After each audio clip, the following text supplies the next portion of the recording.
nastavljamo sa temama do arene i pričom sa NBA legendama u Abu Dhabiju na globalnim igrama drugim po redu. Sa nama je Kenny Smith. Kenny, you're a truly legend, and I'm proud to say you're my colleague.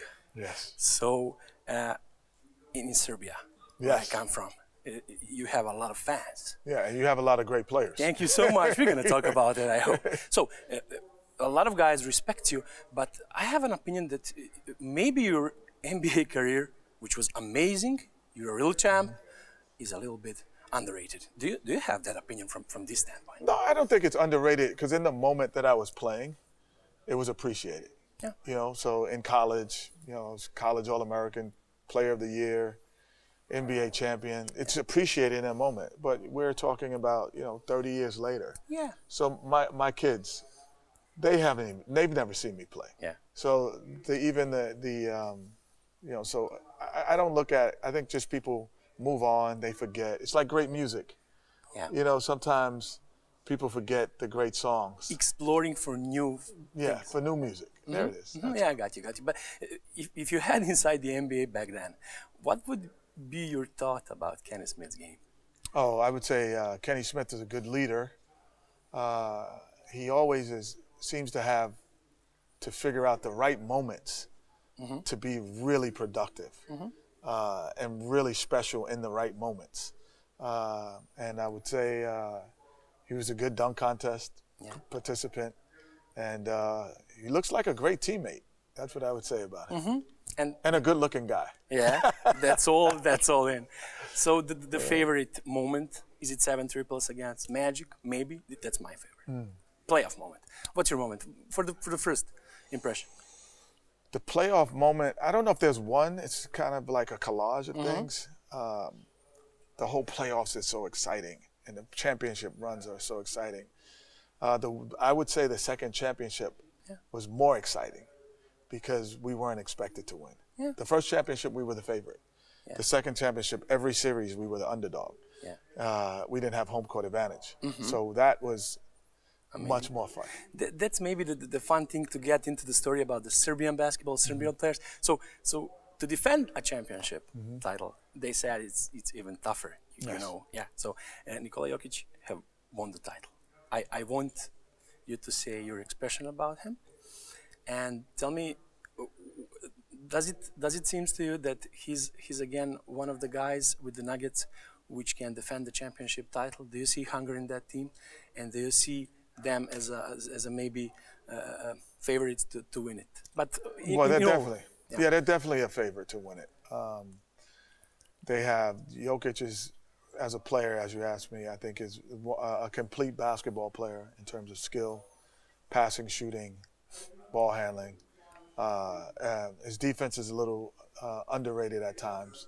He's a great position defender, and he understands the moments of the game, when to pass, when to shoot. And so it's just great. I think their team is very talented.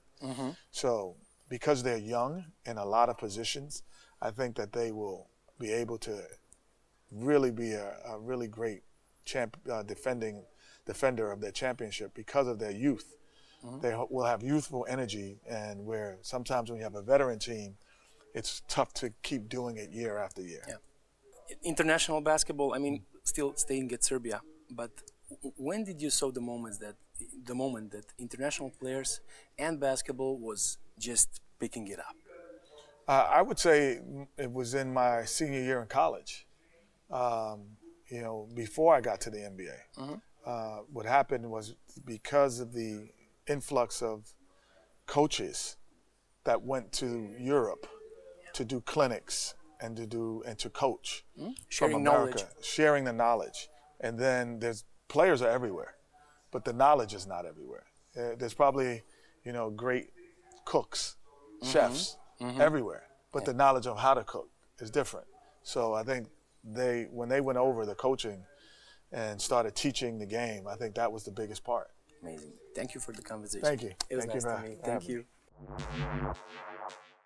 Naše teme do arene idu do jednog od najvećih igrača i legendi NBA, gospodina Karima Abdul-Jabara, i veliko je zadovoljstvo razgovarati sa njim.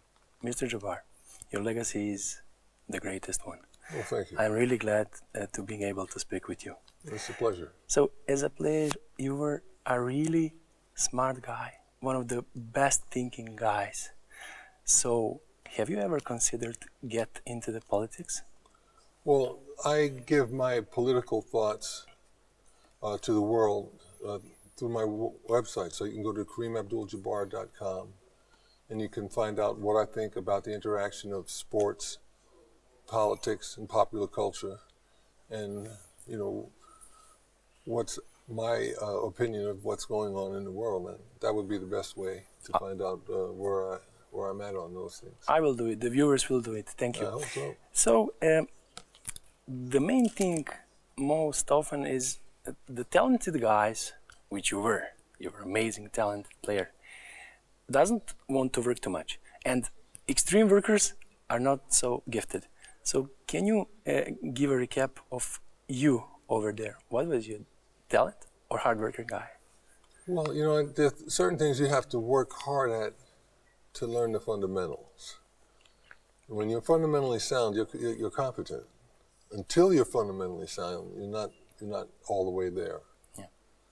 So I think that takes hard work to become fundamentally competent, where you can rely on certain basic skills day in and day out. Mm-hmm. So that's what I did. I worked on my footwork, how to use the backboard, the touch off of either hand, some ambidexterity, mm-hmm. so that when I was confronted with any particular situation, I had a solution. Yeah. So as a true leader, as you were as a captain to motivate your teammates and make them better. What's that? What was the feeling, making others better? Well, I think I helped make them better because they were confident of what I could do. So they know that they'd get a certain amount of points, or they get help on defense, things like that. They could rely on me for those things. Mm-hmm. And, that helps them play a better game, helps our team win. Mm-hmm. At the end of the year, we hope we could hang a championship banner, But it all starts with us working together and believing in each other. Yeah. So you were extremely dominant in your time, extremely, as my opinion, as opinion of the whole basketball world. So after your career, until this point, who do you consider maybe the most dominant center of the time after your era? Geez, Shaquille dominated, no question about that. And, there's new kids coming. Mm-hmm. This young man, Victor Wakabayamba, he's going to play his first year this year. They say he's supposed to be pretty good. Okay, yes. But since I'm from Serbia, sorry to interrupt you, what is your opinion about Nikola Jokic? Nikola Jokic has nothing to prove. He's got his world championship ring. That says it all. My hat's off to Denver, mm-hmm. Because they figured out a way to win that wasn't as commonplace as people thought it should be, but they made it work. Yeah.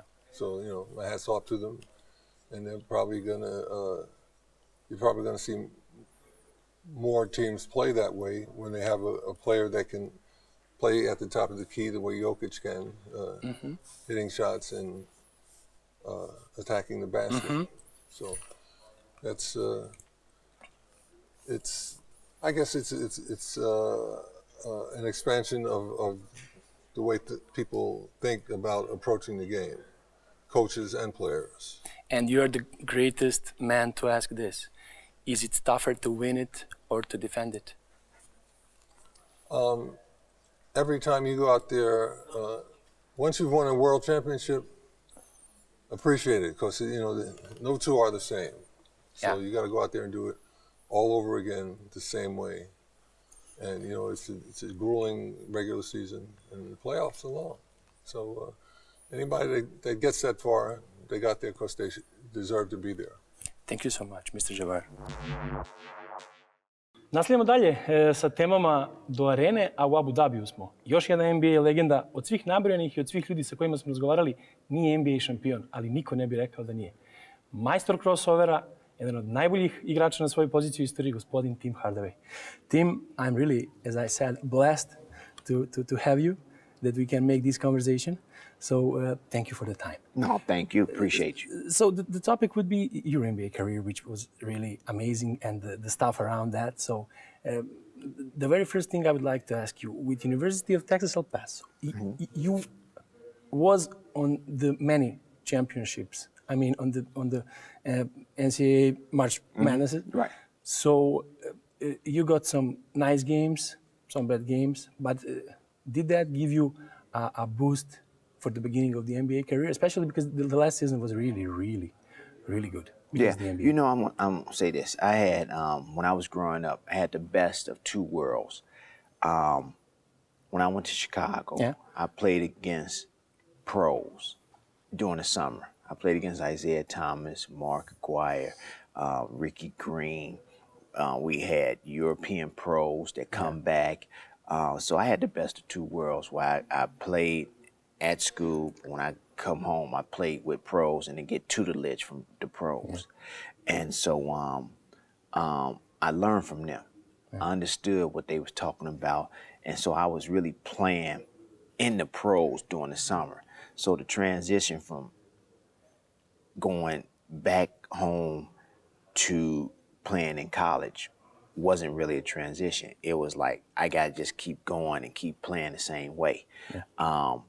So when I'm with Texas El Paso, it was, I just took that summer to bring it to my team to make them understand this is how we got to play. This is what we got to do to get better. This is how we got to practice. And they understood that. You know, you're playing good teams, Indiana, you know, Georgetown, whoever, that you want to play. But you know, we did what we supposed to do, and we got to the NCAA 4 years in a row. Unfortunately, we lost. But you know what? People knew about Texas El Paso. Yeah, they did, definitely. So next question will be about the coaches.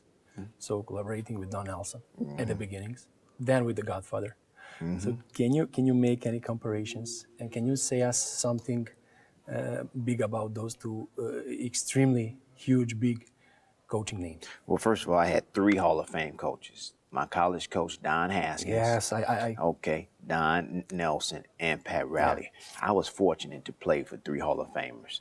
And the tutelage that they gave me, it was always be prepared.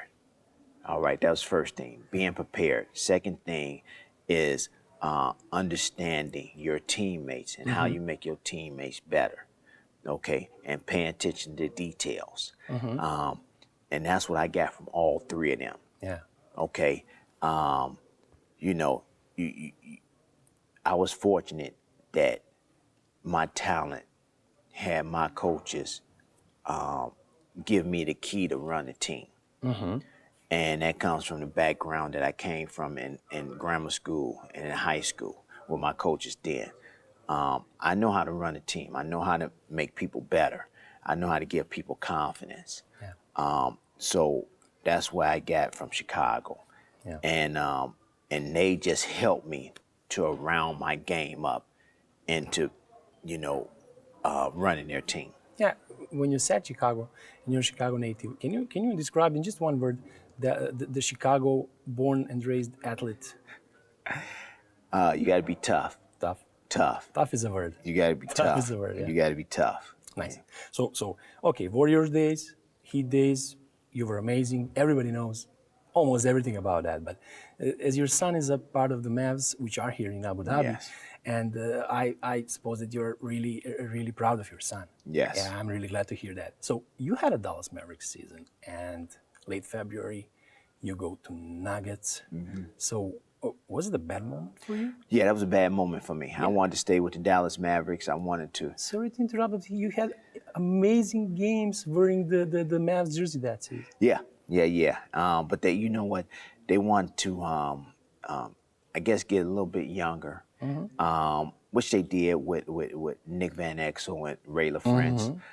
They had Jawan Howard and I go to Denver. Yeah, it was a trade. Yeah, but I wasn't mad at them. You got to do what you got to do. I know Don Nelson. We friends, and I knew that that he wanted to get better and he wanted to have some type of way. And in a sense, they were better, but in a sense, they couldn't beat San Antonio Spurs. Mm-hmm. Yeah, of course. So, but I do tell you this: it was a great situation for both teams. So I wasn't mad. It's just business. You got to understand business. Yeah, I understand it totally. So the juniors path, he's moving to the veteran part of the NBA. He's 10th. 11th year. 11th year. 11th year, yes. So his path and his way and his raising through the league and the individually watching his career. Are you happy? Are you proud? Very happy for him. Very happy for him. I don't talk about basketball anymore to him. We talk about life. He has made his own path. He has made his own way. And that's what you're supposed to do. As a parent, only thing you can do is try to guide your kids to make it better for them. Yeah. And make, if they ask you a question or if you see something's wrong, try to help them make a good decision for them.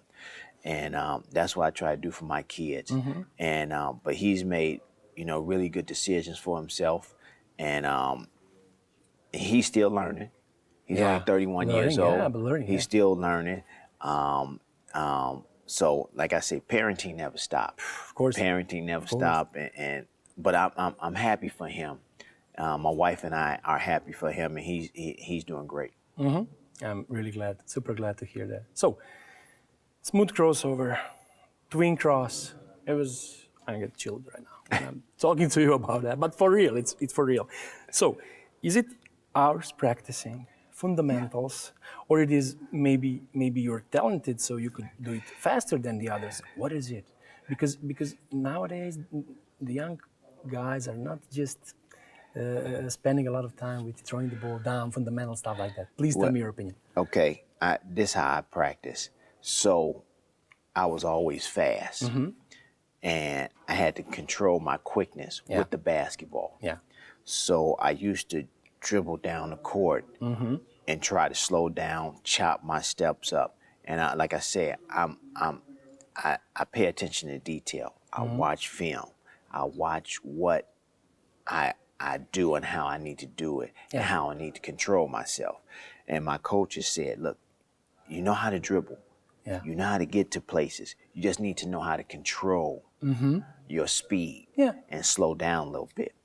And as I watch film and as I watch other people, as NBA guys play or college guys play, I understood how to chop my chops up and slow down. So when I slowed down, I'm in a position where I could do the crossover. I'm in a position where I could do a move and I could be quick with it and still be under control, but not sloppy with it. And the change of the pace. And the change of the pace. Okay. So that's what you have to learn.